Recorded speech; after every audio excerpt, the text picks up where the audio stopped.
자, 두 번째 시작하겠습니다. 그럼 이 삼위일체를 어쨌든 우리가 표현을 해야 되니까 여러 가지 표현이 있지만 핵심적인 두 문장으로 진술하면 이거예요. 첫 번째 진술은 뭐냐? 위에 거 한번 읽어볼까요? 시작. 하나님께서 본질의 단일성에 의해 단일하시다. 하나님께서는 본질의 단일성에 의해서 단일하시다. 라는 하나의 명제와 두 번째 읽어볼까요? 시작. 그러나 이 단일 독특하신 하나님께서 경륜의 비밀에 따라서 삼위로 구분되신다. 야, 단일하신 대로 단일하신데 삼위로 구분되신대요. 어떻게 되지? 라고 여러분 생각이 들어가면 안 되고, 앞에 나왔잖아요. 비밀에 따라서. 그러니까 비밀을 너무 캐려고 하지 마세요. 알았어요? 비밀이야 이거는. 말로 설명할 수 없는데 단일하신데 삼위로 구분되신데, 일단 딱 그것만 정리를 하세요. 그래서 이 두 개를 문장을 이 구분을 합치면 이제 우리가 삼위일체 하나님에 대한 가장 기본적인 고백이 되는데, 자 밑에 한번 읽어볼게요. 시작. 한 실체이신 하나님께서 새 위격으로 계신다라고 표현을 합니다. 위격, 실체 이런 것들 이제 삼일체에 들어가면 내용이 굉장히 복잡하고 역사적으로 상당히 많은 논란이 있었던 거지만 일단 우리는 결론만 딱 보도록 합시다. 다시 한번 읽어보면 삼위일체를 정말 간단하지만 명쾌하게 얘기하려면 이거예요. 한 실체이신 하나님께서 새 위격으로 계신다예요. 그래서 이것도 길면 이렇게 보면 됩니다. 삼일체 글의 핵심적인 진술은 뭐야? 시작. 한 실체 새 위격. 한 실체 새 위격. 그러니까 하나님을 세 분 하나님으로 표현하는 것은 옳지 않아요. 한 실체예요. 그러나 그것이 하나가 뭉뚱그려 있는 것이 아니라 구분되는 새 위격으로 계세요. 이것이 한 실체 새 위격. 한 실체이신 하나님께서는 새 위격으로 계신다. 이것이 가장 정확한 진술 개념입니다. 자, 이거를 이제 조금 풀어서 우리 장로교에서는 이제 성경 다음으로 가장 존중하게 여기는 웨스트민스터 신앙고백서에 보면 삼위일체를 이렇게 설명을 하고 있어요. 그러니까 요거를 설명하려고 하지 말고 학생들이나 성도들한테 그대로 읽혀주세요. 그대로 읽혀주시면 돼요. 더 붙이거나 빼시면 어려워져요. 그래서 저는 제가 교회에서 이걸 강의할 때 요거를 2번 정도 읽게 합니다. 그리고 믿음을 열어서 바라보라고 얘기합니다. 여러분은 이제 어느 정도 기본이 되어 있기 때문에 뭐 충분히 이해할 거라고 생각하는데, 아까 금방 봤던 한 실체 새 위격을 이제 웨스트민스터 신앙고백서에서 이렇게 표현하고 있는데, 처음부터 끝까지 한번 읽어볼까요? 시작. 신격의 단일성 안에 삼위께서 계시니 곧 한 실체요 한 권능이요 한 영원성이신 성부 하나님, 성자 하나님, 성령 하나님이시다. 성부께서는 그 누구에게서도 기원하지 않고 아무에게서도 나시지 않았으며 또 나오시지도 않는다. 성자께서는 영원히 성부에게서 나셨다. 성령께서는 영원히 성부와 성자에게서 나오신다. 이것이 아까 우리가 짧게 진술했던 것을 조금 펴서 설명해 준 내용이에요. 이것이 삼위일체에 대한 고백입니다. 자, 이렇게 개념 잡는 것이 실은 쉽지가 않지만, 제가 말씀드렸지만 이것을 이론적으로 설명할 수 있는 것이 아니라 이미 2000년 동안 우리가 많은 뛰어난 신학자들이 하나님 앞에 기도하며 성경을 보면서 하나님의 삼위일체 하나님을 우리에게 소개해주고 있는 거예요. 처음에 얘기했지만 삼위일체라는 단어는 성경에 나오지는 않는 단어예요. 그래서 어떤 사람들은 아니 성경에 나오기 전에 삼위일체를 왜 공부해서 만든 이 삼위일체 하나님 우리가 믿어야 되느냐라고 얘기하지만 그것은 굉장히 무식하고 위험한 발상이에요. 하나님은 삼위일체 하나님이셨던 그분이 성경 안에 뭐냐면 내가 삼위일체 하나님을 있다는 것을 삼위일체 단어는 쓰지 않았지만 이미 풍성하게 계시를 해놨어요. 이것이 그러니까 신학이 우리에게 미친 그 공로 가운데, 물론 잘못된 부분도 있지만 공로 가운데 저는 최고의 공로는 뭐냐면 하나님을 삼위일체 하나님으로 고백할 수 있게 해준 것이 신학이 우리에게 준 최고의 선물이에요. 하나님께서 저는 허락하셨다고 믿어요. 그래서 신학의 작업에 의해서 우리가 설명을 하지만 이것이 신학의 공부에 의해서는 학문적인 성과가 아니라 원래 하나님을 우리 인간의 단어로 표현할 수 있는 방법이 정말 없었는데 그나마 가장 근접하게 하나님을 이렇게 표현하는 거 뭐냐면 삼위일체 하나님이라는 거예요. 그것이 성경에 가장 부합한 하나님에 대한 고백이라는 거예요. 자, 그러면 봐요. 개념을 잡는 거는 이제 조금 제가 신학적으로 하니까 좀 어려웠지만 삼위일체 교리의 성경적 근거를 보면 이제 여러분이 성경으로 접근하면 이거보다 훨씬 더 쉬워집니다. 이제 이해가 됩니다. 자, 삼위일체 교리의 성경적 근거는 이렇게 네 가지를 볼 수 있는데 복수로, 다음에 구약에서의 성자 하나님, 구약에서의 성령 하나님, 그리고 신약의 근거를 통해서 이렇게 볼 텐데 하나씩 볼까요? 자, 복수로 표현한다는 거예요. 하나님을.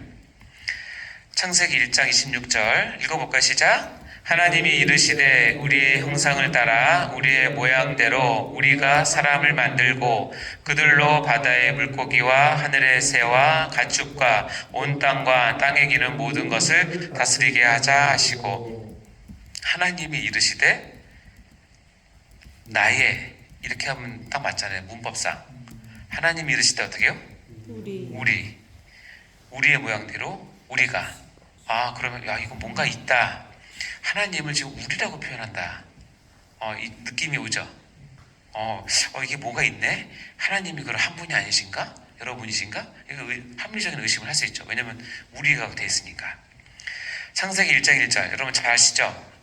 읽어볼까요? 시작. 태초에 하나님이 천지를 창조하시니라. 이게 하나님 엘로힘인데 엘로힘이란 단어는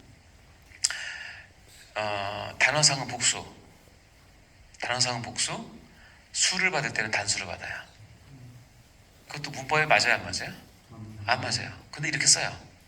그러니까 하나님이 성경을 기록하게 하시면서 여기에 어떤 뜻을 담겨놨다고 저는 생각해요. 이거에 대한 해석은 너무 많고 또 여러 가지 많기 때문에 제가 딱 뭐라고 말씀드리긴 없지만 어쨌든 엘로힘이라는 그에서도 우리가 이거 복수형으로 근데 단수형으로 받는다는 것만 알아도 뭔가 있다 느낌이 오죠. 뭔가 있다. 자, 앞에서 태초에 하나님이 천지를 창조하셨다고 되어 있죠? 자, 요한복음 1장 1절 3절 볼까요? 시작. 태초에 말씀이 계시니라. 이 말씀이 하나님과 함께 계셨으니 이 말씀은 곧 하나님이시라. 그가 태초에 하나님과 함께 계셨고 만물이 그로 말미암아 지은 바 되었으니 지은 것이 하나도 그가 없이 된 것이 없느니라. 이렇게 하죠. 태초에 뭐가 있었대요? 말씀이 있었대요. 태초에 말씀이 있었대요. 근데 이 말씀이 누구와 함께 있었대요? 하나님과 함께 계셨대요. 근데 그 다음 말이 이상해요. 근데 그 말씀이 뭐래요? 하나님이래요. 자, 이 구절에서는 뭘 할 수 있냐면 태초에 말씀이라고 하는 뭔가가 있었어. 근데 하나님과 함께하고 있었어. 함께하고 있다는 원어를 보면 얼굴과 얼굴을 맞대고 있었다는 뜻이에요. 그러니까 두 위격이 이렇게 맞대고 있는 거예요. 근데 하나는 하나님이고 하나는 말씀이에요. 근데 이 말씀이 곧 뭐래요? 하나님이니까 하나님과 하나님이 얼굴을 맞대고 있는 거예요. 이게 뭐지? 했는데 이 말씀에 대한 것을 볼 때 요한복음은 지금 예수 그리스도를 증거하기 위해서 한 거니까 이 말씀을 그라고 계속 표현해요. 그가 태초에 하나님과 함께 계셨고 만물이 그로 말미암아 지은 바 되었고 지은 것이 하나도 그거 없이 된 것이 이 그라고 하는 말씀이신 하나님 그분은 하나님과 처음부터 함께 계셨고 창조 때도 지대한 역할을 했고 그러니까 여기는 예수님이니까 예수님 없이 지금 하나도 없다라는 거예요. 그러면 이 문장에서는 지금 두 위격의 하나님 소개되고 있죠. 하나님과 말씀이라고 하는 하나님. 지금 둘이잖아요. 복수. 이해가 되시죠? 자, 그러면 여러분 이거 하나만 더 들어가 볼까요? 깊이. 창세기 1장에 이제 태초에 하나님이 천지를 창조하시니라와 요한복음 1장 1절에 태초에 말씀이 계시니라. 여기에서 이 태초라는 단어가 있어요. 이 태초라는 단어는 같은 걸까요? 다른 걸까요? 달라요? 그럼 창세기 1장 태초와 요한복음 1장 태초 어떤 게 더 먼저예요? 요한복음에 있다는 대처. 그래요? 그렇게 생각하십니까? 느낌 오십니까? 똑같이 태초인데 왜 달라요? 창조 전. 사실은 창조할 때 대처고 그 요한복음 요한복음 그 대처는 전. 창조 전에 대처. 어디서 배우셨어요? 아, 이거를 제가 표로 만들었어요. 같은 태초인데 위에 보면 창세기 1장 1절에 태초에 하나님이 천지를 창조하시는 이 태초는 어떤 태초냐면 천지 창조의 태초예요. 이 태초는 하나 더 보자면 시간이 만들어질 때, 공간이 만들어질 때, 온 우주가 만들어질 때의 태초를 이 창세기 1장 1절에 태초에 하나님이 천지를 창조하셨다고 되어 있어요. 이해되시죠? 그리고 요한복음 1장 1절에 태초는 뭐냐면 만물이 창조되는 것이 아니라 근원 자체라는 뜻이에요. 처음. 그러니까 태초에 말씀이 계셨다는 것은 시간이 있기 전, 공간이 있기 전, 우주가 있기 전에 무언가가 계셨다는 거예요. 근데 그때부터 말씀이 계셨고 이 말씀은 하나님과 얼굴을 맞대고 같이 계셨다는 거예요. 그러니까 정확히 따지면 우리가 창세기 1장 1절은 어쨌든 지금으로부터 몇 년 전이라는 것을 우리가 유추할 수 있겠죠. 지금은 정확히 알 수 없지만 그래도 지금으로부터 몇 년 전이라고 하는 것을 우리가 딱 집어서 얘기할 수 있는 그 태초지만 요한복음 1장의 태초는 그렇게 찝을 수 없어요. 다시 가면 온 우주의 첫 시작을 천지창조라고 한다면 그 전에 누가 계셨냐면 삼위일체 하나님 존재가 있었다는 거예요. 그 존재 안에 하나님의 뛰어난 경륜에 의해서 우주를 만드셨고 지구를 만드셨고 그 안에 사람을 만드셨고 그 사람 가운데 하나님 택한 백성을 예정하신 거예요. 따라서 우리 이 태초의 말씀이 아까 요한복음 1장 1절 3절까지 보면 이미 태초 즉 우리가 알 수 없는 그 근원의 시작은 하나님이 시작하는데 이미 하나님은 하나님과 말씀이라는 하나님이 두 분이 계셨다는 것을 알 수 있죠. 좀 더 가면 이분이 삼위일체 하나님이라는 것을 알 수 있는 거예요. 그래서 모든 근원은 삼위일체 하나님부터 시작을 합니다. 이 두 개 차이를 이제 이해하셨죠? 네. 삼위일체가 해결이 돼야 이해할 수 있는 부분이에요. 자, 그럼 봐요. 요한복음 1장 14절 말씀이 뭐가 됐대요? 육심이 됐대요. 이제 우리는 이제 계시가 완성된 상황에서 우리가 성경을 알기 때문에 말씀이 육신이 됐다. 이건 뭐예요? 예수님이 성령 중에서 오셨다. 알 수 있죠? 우리 가운데 거하시며 우리가 그의 영광을 보니 누구의? 아버지의 독생자의 영광이에요. 그러니까 말씀이 육신이 돼서 왔는데 그분은 독생자래요. 누구의 독생자? 아버지의 독생자. 자, 그럼 여기는 두 위격의 하나님이 나오죠? 말씀이라고 하는 성자 예수님과 아버지 하나님, 성부 하나님, 두 하나님. 그러니까 이렇게 표현하기가 어려운데 두 위격의 하나님이 같이 나오는 거죠? 복수죠. 요한복음 3장 16절 여러분 잘 아는 말씀이에요. 하나님이 세상을 이처럼 사랑하사 누구 주셨대요? 독생자를 주셨어요. 위에 하나님은 성부 하나님, 이제 독생자는 성자 하나님이죠. 여기에도 두 위격의 하나님이 동시에 나오죠. 자, 여기 마태복음 1장 18절 예수 그리스도의 나심, 예수는 성자 하나님. 나심은 이러하니라 그의 어머니 마리아가 요셉과 약혼하고 동거하기 전에 무엇으로? 성령으로 잉태가 나타난다. 그러니까 여기는 어떻게요? 성자 하나님과 성령 하나님이 두 위격의 하나님이 같이 기록되어 있죠. 그렇죠? 한 구절에. 다음에 이 마가복음 1장 9절과 11절은 삼위일체를 설명하는데 가장 많이 쓰이는 성경이에요. 잘 보세요. 그때에 예수께서 갈릴리 나사렛으로부터 와서 요단강에서 요단에게 세례를 받으셨어요. 자, 예수님이니까 성자 하나님이 세례를 받으셔 오셨어요. 세례를 받고 올라오실 때 물에서 올라오실 때 하늘이 갈라짐과 뭐가? 성령이 비둘기같이 자기에 내려오심을 보셨어요.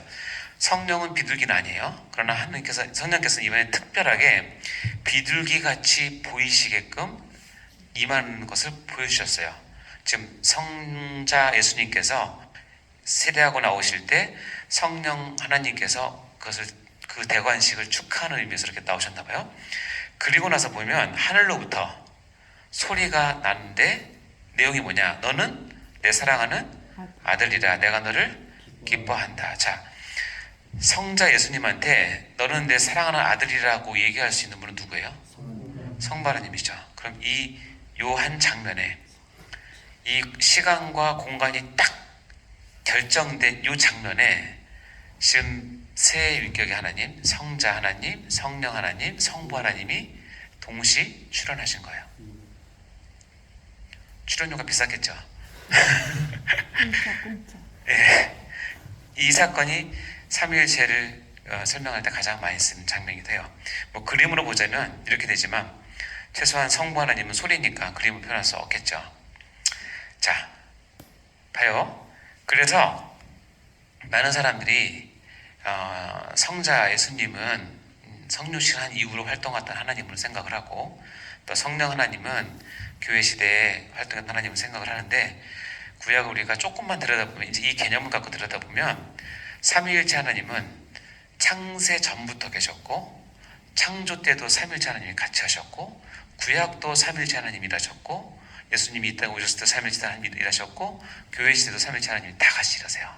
그러니까 그래서 이제 우리가 구약에서 성자 하나님을 어떻게 표현하고 있는지를 보면 알 수 있겠죠. 창세기 18장에 보면 흥미로운 사건이 하나 있습니다. 이 사건 말고도 많지만 제가 하나만 예를 들었어요. 여기 보면 여호와께서라는 주어가 나와요. 그렇죠?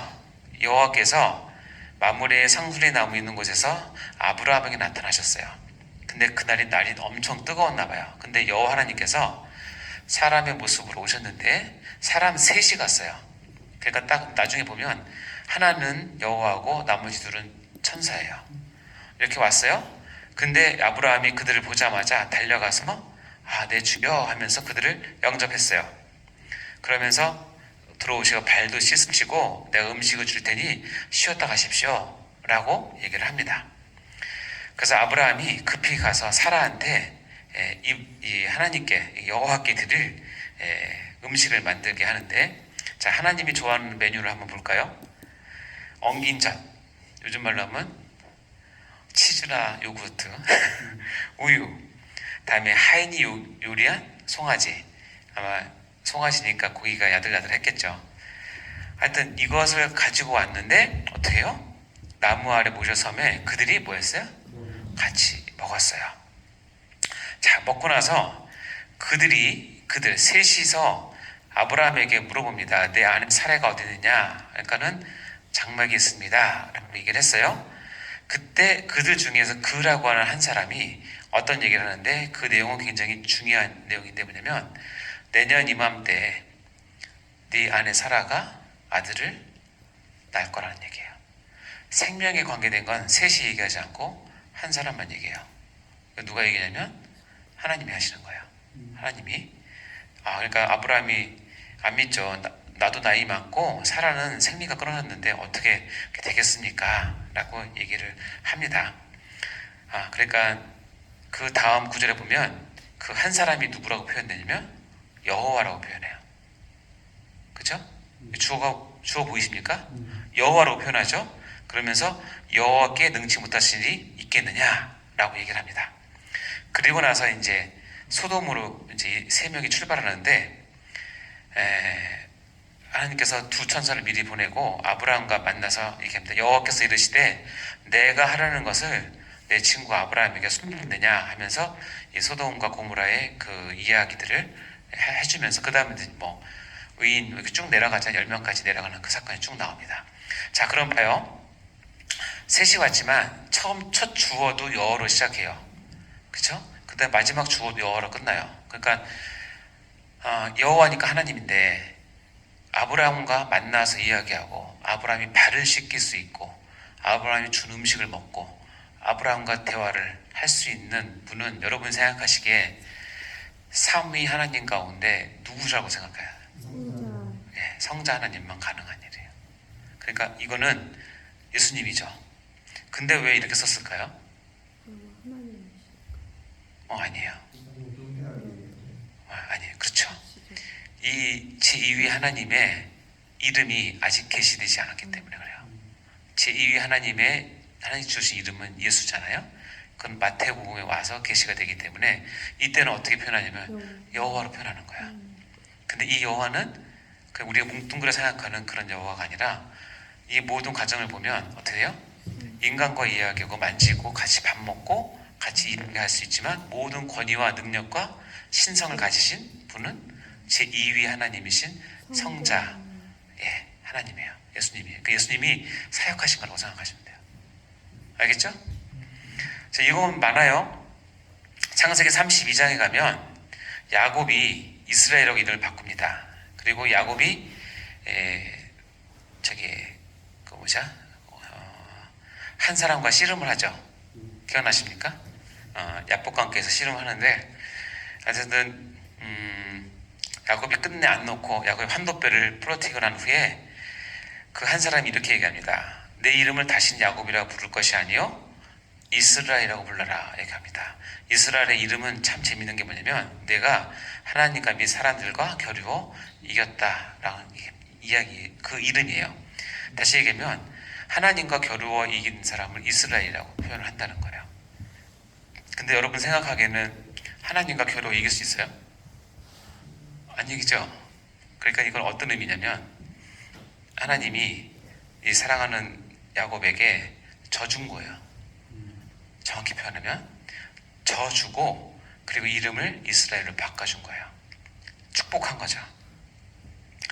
어쨌든 여기서 보면 야곱이 그걸 하나님을 만났다라고 얘기하면서 거기를 브니엘이라고 이름을 짓고 그가 이르기를 내가 하나님과 대면하여 내 생명이 보존되었다라고 얘기합니다. 이 하나님과 했던 일이 뭐냐면 씨름을 했잖아요.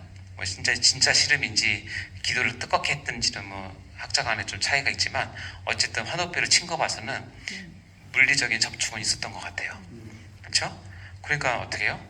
물리적인 접촉에서 예수님과 씨름해서 하나님과 씨름했는데 그럼 그게 누구냐면 여기 나오는 하나님은 예수님인 거죠.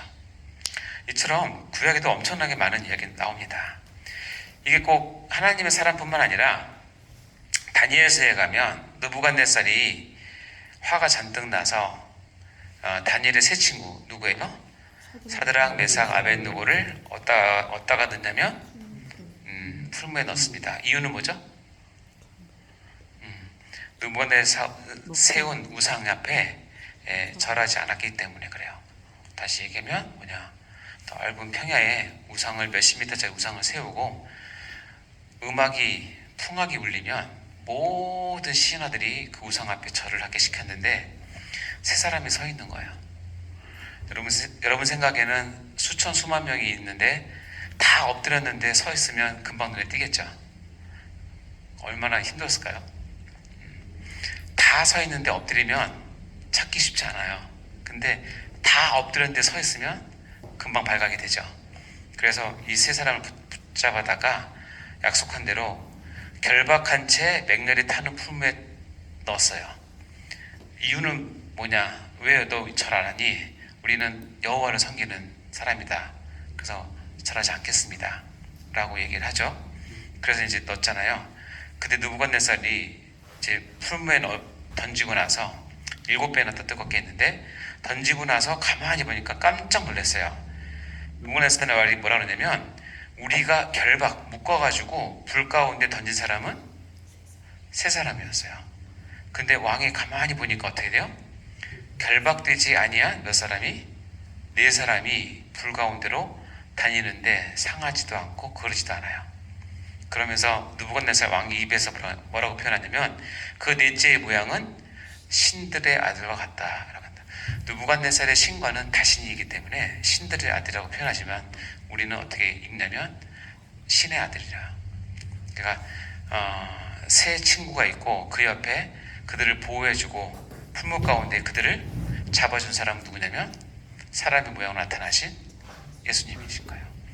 이처럼 구약에서도 성자 하나님 예수님은 늘 결정적인 활동을 하셨고 우리에게 친숙한 일들을 많이 하셨어요. 이제 삼위일체가 어느 정도 완성이 되고 그것을 다시 돌이켜 보니까 이분이 누구시라는 것을 우리가 알 수 있죠. 따라서 구약에서도 성자 하나님은 여전히 여호와로서 우리에게 아주 신숙한 하나님으로 다가오고 다 일을 하셨죠. 마찬가지로 구약에서는 성령 하나님도 동일하게 등장을 한다는 거예요. 성경으로 보면 창세기 1장 1절 2절 볼까요? 시작. 태초에 하나님이 천지를 창조하시니라. 땅이 혼돈하고 공허하며 흑암이 기분이 있고 하나님의 영은 수면 위에 운행하시니라. 구약에서 하나님의 영 또는 여호와의 영으로 나오는 것은 예외 없이 성령님을 뜻하는 단어예요. 자, 창조 때도 하나님의 영은 수면 위에 운행하셨고, 자 여기 볼까요? 특히 사사기 같은 경우에는 이 사사들을 일을 시킬 때 어떻게 해요? 하나님의 영이 그에게 임하게 하심으로 모든 사역을 시작합니다. 사사기 3장에 보면 여호와의 영이 그에게 임했는데 밑에 보니까 온니엘 사사에게 임했죠. 그 다음 게 보면 여호와의 영이 누구에게 임했어요? 기드온에게 임했어요. 그 다음은 여호와의 영이 입다에게 임했어요. 그 다음에 보면 여호와의 영이 삼손에게 임했어요. 이처럼 여호와의 영이 한 사람에게 들어가서 임해서 그를 성령 충만한 사람으로 해서 하나님의 원하시는 구원의 사역을 시키시고 사역자로 쓰시는 거예요. 이것은 마치 성령 하나님께서 공식적으로 이 땅에 오신 오순절 성령 강림 이전에 이런 것을 보여줌으로써 앞으로 성령 하나님께서 어떤 사역을 어떻게 하실지에 대한 어떻게 보면 이제 예표처럼 보이게 되는 거죠. 차이점이 있다면 구약의 성령 하나님이 임하시는 것은 왔다가 일이 끝나면 돌아가시고, 왔다가 또 사사가 또 실수를 하거나 죄를 짓거나 또 하나님 앞에 불경하게 되면 떠나십니다. 근데 신약에서는 하나님의 약속에 의해서 한번 하나님께서 오시면 어떻게 해요? 떠나지 않으시고 내주하세요. 그 차이가 있는 거죠. 그렇게 내주할 수 있는 근거는 뭐냐면 예수 그리스도의 속죄 사역에 근거해서 우리가 내주할 수 있는 거죠. 그러니까 성령 하나님이 더욱더 구약보다 우리에게 더 친근하게 다가오는 거죠. 그래서 보시면 이사야 61장에 보면 주 여호와의 영이 누구에게 임했다? 내게 내리셨어요. 근데 이 내게 내리셨으니까 가만히 보니까 여호와께서 내게 기름을 부으사 가난한 자에게 아름다운 소식을 전달하려 하심이라. 나를 보내사 마음이 상한 자를 고치시고 포로된 자에게 자유를, 갇힌 자에게 노임을 선포하며. 밑에 있는 이 일들은 누가 하시는 일이죠? 메시아가 할 일이죠. 그러면 여호와의 영이 어떻게 해요? 메시아에게 임해야 메시아가 뭐 하신다? 사역을 하신다는 거예요. 즉 예수 그리스도께서 이 땅에 오셨을 때 아까도 봤지만 성령의 감동 가운데 잉태가 되시고 성령의 도우심 가운데 예수님께서 같이 일을 하신 거죠. 이와 같이 구약에서는 성부, 성자, 성령 하나님께서 동일하게 일하셨은 것을 우리가 알 수 있죠. 자, 성경적 근거에 또 다음 걸 보면 신약적 근거입니다. 자, 볼까요? 요한복음 14장 16절하고 26절 보겠습니다. 16절 읽어볼까요? 시작. 내가 아버지께 구하겠으니 그가 또 다른 보혜사를 너에게 주사 영원토록 너희와 함께 있게 하리니. 자, 앞에 내는 누구예요? 성자 하나님이세요? 아버지 누구예요? 성부 하나님이죠. 내가 아버지께 구했는데 그가 또 다른 누굴 보내요? 보혜사를 보내. 이 보혜사가 누구냐면 성령님이요. 근데 성령님을 또 다른 보혜사라고 그래요. 그럼 원래 보혜사는 누구예요? 그렇죠, 예수님이에요. 예수님이 이렇게 내가 하나님 아버지 하나님께 구했는데 나도 보혜사지만 나와 같은 일을 할 또 다른 보혜사를 너에게 줄 건데 영원토록 너희와 함께 있을 거야. 이 한 구절에 성부, 성자, 성령이 다 나오죠. 자, 밑에 26절 볼까요? 동일합니다. 보혜사 곧 아버지께서 내 이름으로 보내실 성령이에요. 자, 아버지 성부 하나님, 내 이름은 성자 하나님 예수님, 그리고 보혜사 곧 성령. 이것은 어떻게 해요? 이 삼위일체 하나님을 가장 잘 표현한 신학적인 표현이에요. 그리고 이 성령 하나님께서 우리 가운데 오셔서 하시는 일들 가운데 대표적인 일은 이거예요. 내가 너희에게 말한 모든 것을 생각나게 하는 거야. 예수님께서 제자들과 교회들에게 했던 많은 가르침, 진리에 대한 가르침을 아이들은 성도들은 쉽게 있지만 성령님께서 오시면 성령님께서 우리에게 해주시는 큰 은혜는 뭐냐면 예수님께서 나에게 말씀하신 그 말씀 그것들을 뭐 하신다? 생각나게 해주신 일에 주된 일을 하세요. 따라서 성령님이 없으면 우리가 하나님의 말씀을 깨닫지 못해요. 이 시간에도 여러분 성령님께서 이 자리에 계시기 때문에 여러분이 저희 이 못하는 강의를 듣고도 지금 고개를 끄덕이면서 이해를 하는 거예요. 은혜를 받는 거예요. 누가 계시기 때문에? 성령 하나님께서 여러분에게 계속 생각나게 하시기 때문에 그렇습니다.